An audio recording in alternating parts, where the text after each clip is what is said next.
Convert कर रहे हैं इनटू फिनिश गुड्स।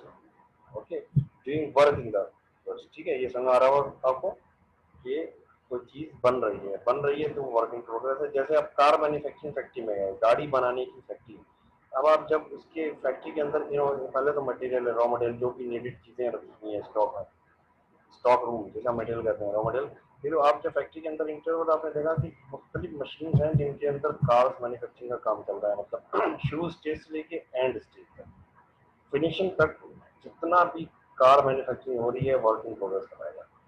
उसमें यदि तो मटेरियल भी है, लेबर भी है, और मटेरियल में मुख्तलिफ शक्लें हैं जो कि ज़रूरत होती हैं एक कार मैन्युफैक्चरिंग करने के लिए। ठीक है ना, उसकी बॉडी होती है, उसके पार्ट्स होते हैं, उसका इंजन होता है, उसकी इलेक्ट्रिक सिस्टम होता है, उसके कारपेट्स होते हैं, उसके सीट कवर होते हैं, पेंटिंग होती है, ऑयलिंग होती है, मतलब क्या क्या चीज़ होती है आई डोंट नो, मतलब ये सब मशीन के अंदर प्रोसेस चल रहा होता है, जैसे कहते हैं वर्क इन प्रोग्रेस। अब एंड में जाके वो चीज़ एक शक्ल बन के प्रोडक्ट प्रोड्यूस होकर बाहर आ जाती है। हर फैक्ट्री में ऐसे ही होता है, जिस पूरे लंबे प्रोसेस को हम वर्क इन प्रोग्रेस कहते हैं। अगर आप पिज़्ज़ा हट में जाएँ, पिज़्ज़ा हट में आप गए, रॉ मटेरियल जो मटेरियल रखा हुआ है, इन्होंने आपने देखा कि आप उसके जो है ओवन के अंदर वो मुख्तलिफ पिज़्ज़ा की शक्ल प्रोड्यूस हो रही है, उसमें जो मिक्सिंग कर रहा है वो बना रहा है, इसका शेप बना रहा है। शेप जहाँ से बनाना शुरू किया उसने, वहाँ से वो पिज़्ज़ा यानी कि वर्क इन प्रोग्रेस हो गया, और वो उसको ओवन में बना के रेडी करके बाहर निकाल देगा। ठीक है ना, बहुत ही ईजी एग्जाम्पल। आप देखें रोटी बनाने वाला जो रोटी बना रहा है, आपने देखा होगा हम रोड पे ऐसे ही बैठ के बना रहे हैं रोटी, तो उसका रॉ मटेरियल क्या है, जो वो बीज लेके आया है, उसमें आप देखेंगे थोड़े स्टॉक में रखा होता है। फिर वो जो है आप देखेंगे कि आपके सामने ही वो एक उसको पत्ती में या किसी आग में या चूल्हे में आप कह सकते हैं कि उस रोटी को, ये वर्क इन प्रोग्रेस है। रोटी बना रहा है, रोटी बना के वो जब रेडी हो रही है, तीसरी इन्वेंट्री आपके पास आ रही है। ये तीसरा छोटा सा एरिया बना रहा हूँ, ये एरिया, ये तीसरा एरिया जो है ये कहलाता है फिनिश गुड्स। जो तीसरी इन्वेंट्री जो है वो फिनिश गुड्स। ओके, FINISH, इसे कहते हैं फिनिश गुड्स। ठीक है, फिनिश गुड्स। अब ये मतलब कि मैं ये दिखाऊंगा, ये तो ऐसे लिखा हूं मैं, रॉ मटेरियल पहली inventory, work in progress second inventory, finish goods third inventory. ठीक है, अब अकाउंटिंग की पॉलिसी है कि ये दो फैक्ट्री है, ये दोनों, इन दोनों का ताल्लुक क्या है, फैक्ट्री से, एफ लिख देता है। ठीक है, finish goods out of factory है, ये फैक्ट्री के अंदर नहीं होता, फैक्ट्री के बाहर चला जाता है। जब चीज़ बन जाती है तो फैक्ट्री से वो आउट हो जाती है। ठीक है, तो जैसे मैंने यहाँ दिखाया था मैन्युफैक्चरिंग एरिया एंड वो ये दिखाया था ना मैंने अभी आपको कि मैन्युफैक्चरिंग एरिया है और एडमिन एरिया है, मार्केट एरिया है। तो मैन्युफैक्चरिंग एरिया के अंदर दो इन्वेंट्री हो गई, एक तो हो गई डायरेक्ट इनडायरेक्ट, और दूसरी चीज़ हो गई, दो इन्वेंट्री होती है, रॉ मटेरियल जो शुरू में मिलेगा आपको, और वर्क इन प्रोग्रेस पूरी फैक्ट्री में मिलेगा आपको, और फिनिश गुड्स आपको फैक्ट्री के एंड में मिलेगी। ये भी मजे की बात बताऊंगा, होती बिल्डिंग के अंदर ही है, फैक्ट्री की बिल्डिंग होती है मगर आउट ऑफ फैक्ट्री होती है, जिसे हम फैक्ट्री में नहीं लेते। ये चीज़ रेडी हो गई तो अब ये इस डिपार्टमेंट की जिम्मेदारी आ गई, ये जिम्मेदार है इसका, आपने बना ली बाहर आ गई। ठीक है, ये यहाँ ठीक है, जैसे मैं एग्जाम्पल दूँ, एक राहिन तारिक को हेड बना दिया गया फैक्ट्री का, ठीक है, हफ्सा को हेड बना दिया गया एडमिनिस्ट्रेशन का, और अली को हेड बना दिया गया मार्केट का।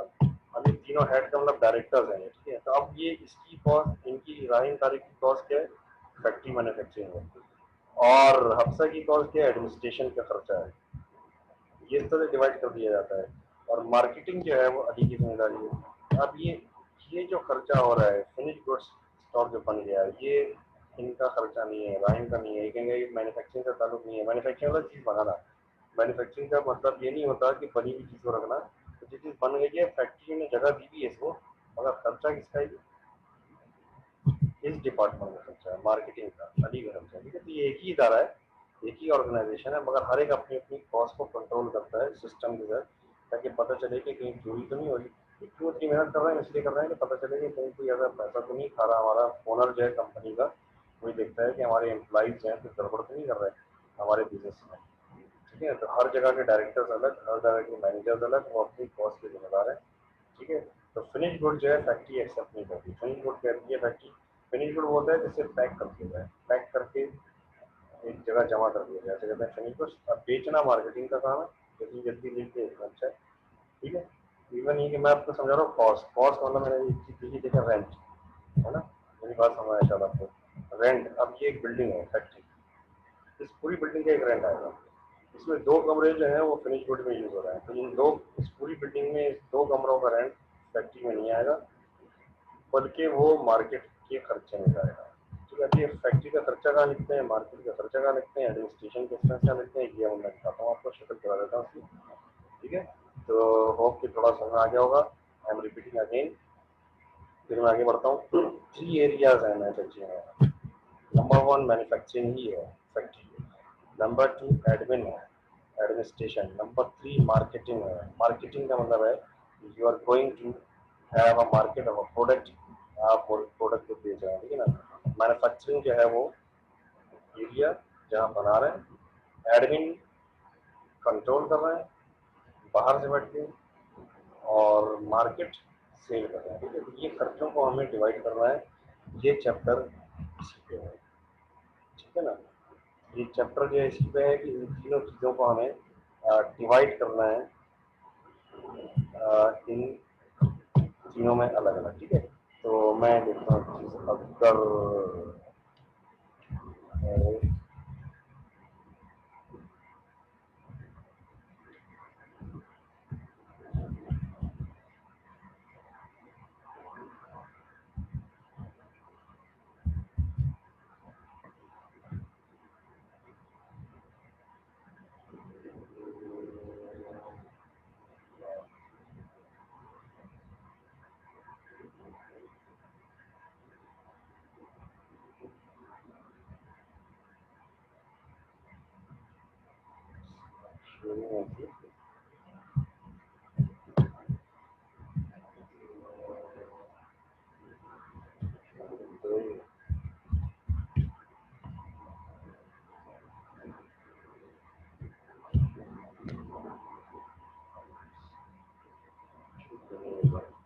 ओके, एक्चुअली मैं दिखाना चाह रहा था आपको 12, वो अभी मिली मुझे, तो ये जो है इसमें सिचुएशन है, कहाँ चला गया,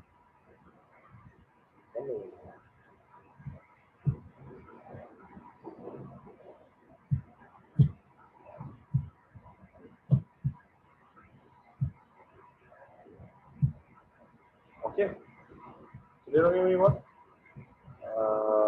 तो वापस नहीं चले जाता, मैं दिखाना चाह रहा था मैं अभी, नेक्स्ट दिखाऊंगा।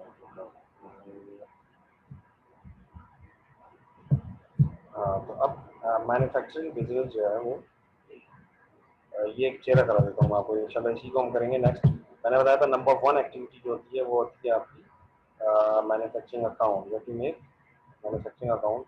और मैन्युफैक्चरिंग अकाउंट जो है वो इनकम स्टेटमेंट से पहले आप बनाते हैं, और इसमें हम निकालते हैं कि फैक्ट्री का खर्चा कितना आया है फैक्ट्री को। और ये पे आपको पता है कि हम एयर एंड पे बनाते हैं, एंड ऑफ द ईयर बनाते हैं, ये हेडिंग है मैन्युफैक्चरिंग अकाउंट।